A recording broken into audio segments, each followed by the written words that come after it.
part in the Bible says that my people perish because of a lack of knowledge. Which means the so-called black man doesn't know he's of Israel.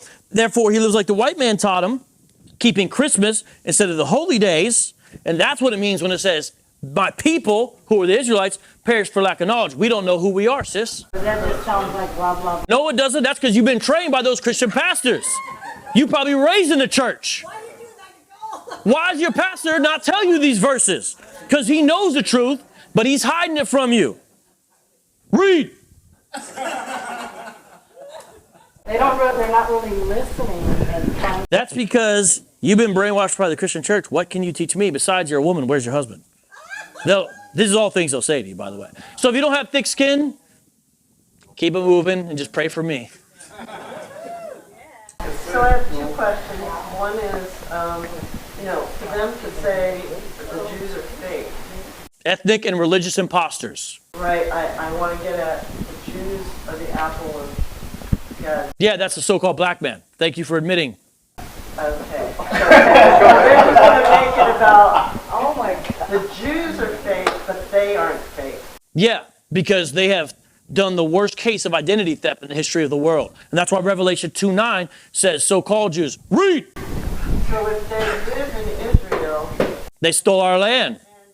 They're squatters. God's going to protect Israel to the end. Is there peace in that land? They've been protected when they get blown up at pizzerias? They're protected? So I'm saying, are all of, bear with me, going to move back to Israel before the end times comes? Because that would be... God's going to transport us there.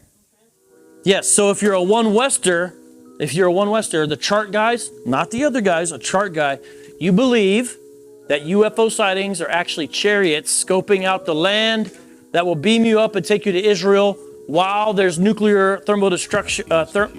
destruction upon America, and that's what the lake of fire is America burning. Here, like this book, which I'll pass around now. Perfectly leads to my next question, but before I say that, for anybody that just wants the news, just yesterday, the federal government released 50 sites showing the actual UFO sightings that Navy pilots, all these pilots have seen.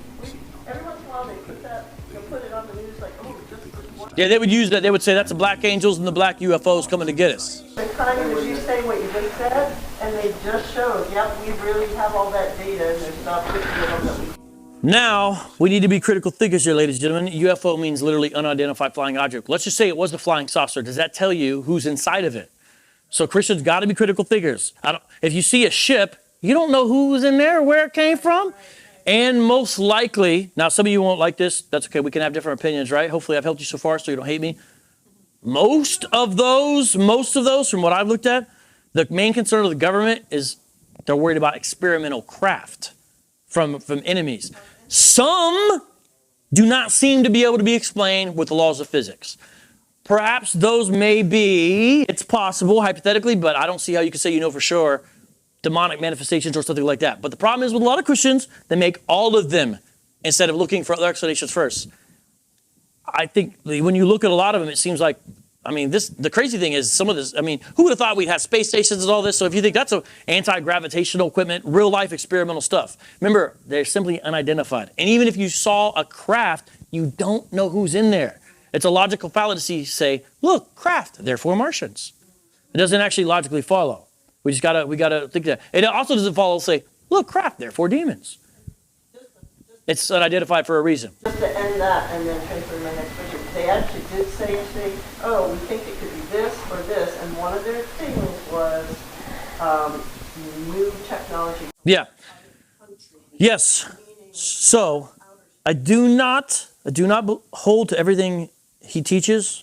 There's a guy named Michael Heiser, Heiser. I was on a show once. We are cool. I do not agree with everything he says, but he's one of the most sane people on the internet about this. So he talks about a lot of these phenomena and stuff. Like he talks about Bigfoot, all that. But he's an Old Testament scholar. I don't mean a self-taught. I mean a guy who really knows Hebrew. He's a legit Heiser. I do not agree with everything he talks about. Okay, like his divine counsel stuff. I don't think he's right on that. But he's a very smart guy and he's pretty sane about the UFO stuff. So he's an interesting guy to look at. Yeah. So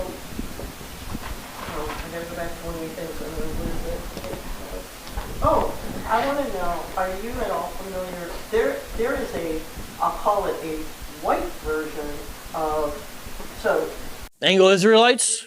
Yeah, I talked about them last week a little bit. That's why I use the term Hebrew-Israelism, because prior to them, about 100 years, were the folks who practiced Anglo-Israelism. Now, the Anglo-Israelism idea is kind of slowed down, but they still exist. Herbert Armstrong was a big proponent of this. Or I think Arthur Murray was too. Or Arnold Murray, what was that guy? He used to be from Arkansas. Arnold Murray, yeah, he was into this stuff. Yeah, Arnold Murray, sorry. Arnold Murray. And some of the Christian identity people, these are like the stereotypically like guys with hats and mustache and cowboy boots. Oh, sorry, but I didn't mean, kind of look like him, who go isolate themselves and stock up. I did that on purpose. I'm just teasing you. Who stock up guns and go out there and live by themselves, and the government comes crashes their party and they have a whole big thing. A lot of those are Christian identity folks. They actually, some of them think that because a lot of them are anti-Semitic. Have you ever wondered, well, how do they worship Jesus? They have a whole different view of what a Jew is and all this kind of stuff. So that's a thing, yeah. Somebody that I know had asked me about the World Church of God. So I started researching. I did the Garner Armstrong, and I claim truth, which is not claim. Yeah, it usually has a picture of the British flag and the United States flag. That was what I want to ask. They say that Britain was, we're Manasseh. Ephraim and Manasseh. So instead of the curses of Deuteronomy 28, describing the black experience, the blessings of Deuteronomy 28 for these folks describe the British Empire experience. So they use the front of it. So then there's asked Hebrews, why is it illegitimate to use the front if you're going to use the back? Maybe the Anglo-Israelites are right. No, I don't really think they're right. Right? Of course they're not right. I mean, I've talked to some of these folks teach that King James was like he sits on the throne of David, or he sat on the throne of David. And sometimes they'll even teach the modern monarchs or descendants of David. The Hebrews-lites, on the other hand, have a different view. They think King James was black. I'll pass that book around with the black King James. I tell them, you're right. King James, LeBron. He is black.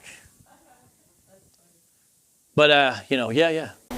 Are the Hebrew roots movement, are they like a kissing cousin of black Hebrews? Oh, yeah. No, they are. So, a lot of times when people get caught up sort of in law-keeping and Old Testament overemphasis, now you may not agree, but we got to have proper biblical interpretation. The new interprets the old. Now, with that being said, most of us probably don't know the Old Testament well enough. It's difficult. It's a lot of books in there. What's in Zephaniah? Oh, you see what I'm saying? It can be tricky, right? What's in Obadiah? What's in Nahum? What's in Habakkuk? What's in those guys? There's a lot there, right? It's all relevant, but has to be interpreted through the new. We don't throw away the old. We just interpret it in its proper light or context, which means the Messiah has come. So with that being said, a lot of times when you start doing this, you're getting closer to Hebrew-Israelism because the overemphasis on Old Testament, overemphasis on the law, and then sometimes you move away from Trinitarianism. You get away from salvation by grace. And then there's an emphasis a lot of times on who is ethnically Israel.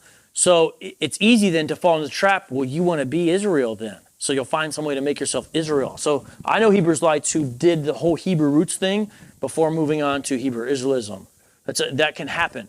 In fact, Hebrews-lites get a lot of converts out of the Seventh-day Adventist Church because of some of their things they hold to. And so, yes, but it's the white Hebrew roots guys kind of fight sometimes online, not too much really, like online fight with other Hebrews-lites because they have these similarities, but then they have these differences. So it'll be a white guy with a beard saying, here's where the Hebrews-lites are wrong, and then, but I think they're under the spectrum. And there's another group called the Israel-only folks, and they can be of any color. They'll say salvation was only for Israel, and some of them are what's called full preterists, so they think that no one else could even be saved. The door is shut on salvation. So there's all kinds of stuff out there. The internet, like, this shooter recently in Buffalo, I read the 180-page manifesto. If you want to have a dark day, look at my live stream. I did it yesterday. I went through the whole thing. In there's all kinds of stuff from all kinds of conspiracy theories thrown together that he believes in and holds. In fact, he talks about the Jews, it's like 20-some pages of stuff, and says they're partially descendant of Edomites. And he's after black folks because they're replacing the white population, so they shouldn't be here, they should be back there, type of thing, et cetera, et cetera, et cetera. But a lot of these ideas get aggregated in different places on the internet. And I'm a free speech absolutist. Some of you are like, well, they should shut down all the websites. Well, then they're going to shut down you next. They realize, in my view, that because who gets to decide who gets to shut down what? Well, whatever's dangerous. Well, Christianity is dangerous. You hate gays, therefore we'll shut you down. This is how it goes. So battle with the realm of ideas, not just saying arrest them and do this. That's not the way to go about it.